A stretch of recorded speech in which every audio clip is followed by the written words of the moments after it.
अस्सलाम वालेकुम, कैसे हैं आप सब लोग।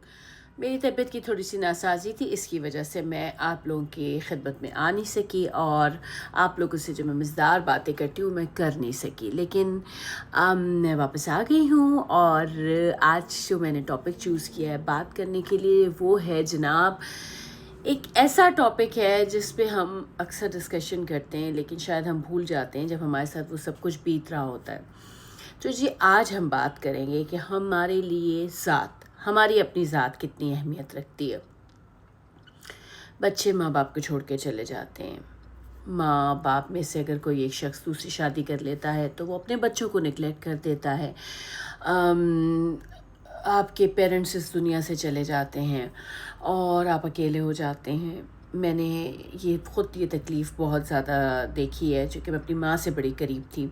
फिर उनके इंतकाल के बाद 1 साल बाद जब मेरे वालिद को कैंसर डायग्नोज़ हुआ तो मतलब उनकी पहली बरसी के बाद तो मेरे लिए बहुत शॉकिंग था कि अब मेरे वालिद भी मेरे साथ नहीं रहेंगे। लेकिन बहरहाल उन्होंने एक लंबा पीरियड गुजारा साथ में हमारे और काफ़ी बेहतर रहे वो। लेकिन लास्ट पार्ट जो था उनका वो काफ़ी पेनफुल था, जो एक कैंसर पेशेंट जिस चीज़ों से गो थ्रू करता है।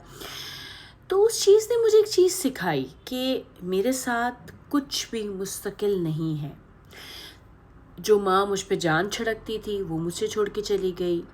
मेरे वालिद जो एक सेकंड ऑप्शन के तौर पे आते हैं कि हम माँओं को हमेशा ज़्यादा अहमियत देते हैं ना, वालिद की तरफ हमारी इतनी तवज्जो नहीं होती। लेकिन जब माँ चली जाती है तो शायद बाप ही हमारी दुनिया होता है, यकीनन हमारी दुनिया होता है। तो वालिद भी चले गए।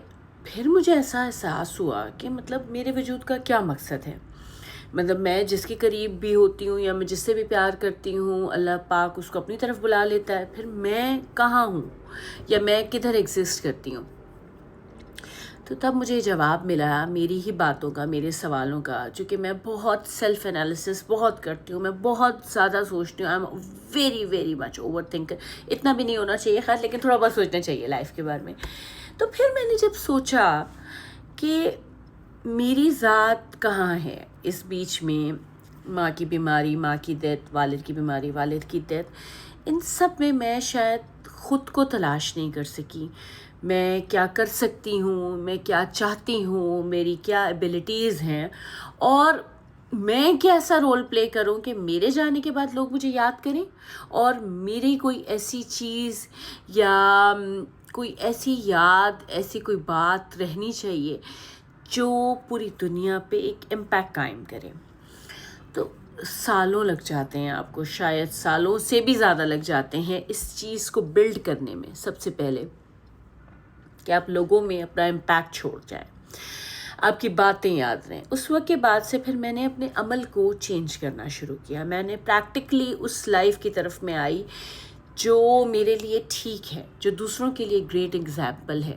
जो चीज़ें शायद मेरे वालिदैन की ज़िंदगी में मैं डूज़ एंड डोंट्स बड़ी खुशी खुशी कर लिया करती थी, मैंने बाउंड्रीज़ नहीं बनाई हुई थी लाइफ में, फिर वो मैंने बनाना शुरू की। मैंने बैरियर्स बनाना शुरू किए अपने।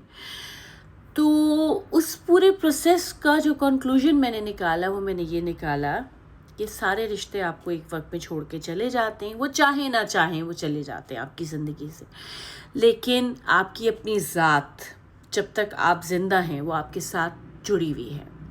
और हम कभी कभी अपनी ज़ात की नफ़ी कर जाते हैं, अपनी ज़ात के साथ नाइंसाफ़ी कर जाते हैं, तो वो हमने नहीं करना है। हमेशा अगर आप सेहतमंद हैं, आप हेल्दी हैं, आप का अगर कोई ख्याल रखने वाला नहीं और आप ख़ुद अपना ख्याल रखते हैं, तो आप यकीन करें आप फिर दूसरों के लिए भी बहुत फ्रूटफुल साबित होंगे और दूसरों के लिए भी आप कुछ कर सकेंगे। अगर आप अपने लिए ही नहीं सोच रहे या आपको अपनी फ़िक्र नहीं है, आपको एक सोसाइटी में एक इम्पैक्ट की फ़िक्र नहीं है कि मेरा वजूद, मेरी एग्जिस्टेंस क्या रोल प्ले कर रहा है और आफ्टर माय लाइफ क्या रोल प्ले करेगा, लोग मुझे किन लफ्ज़ों में याद रखेंगे, किस तरह से मेरे लिए बात की जाएगी, तो फिर आप कुछ भी नहीं। तो जो चीज़ आपके साथ जुड़ी हुई है वो है आपकी ज़ात। सबसे पहले सेल्फ लव को अपनी लाइफ की प्रायोरिटी बना लीजिए। जितना आप खुद से प्यार करेंगे आपकी सराउंडिंग्स ऑटोमेटिकली अच्छी होती जाएंगी। Thank you so much.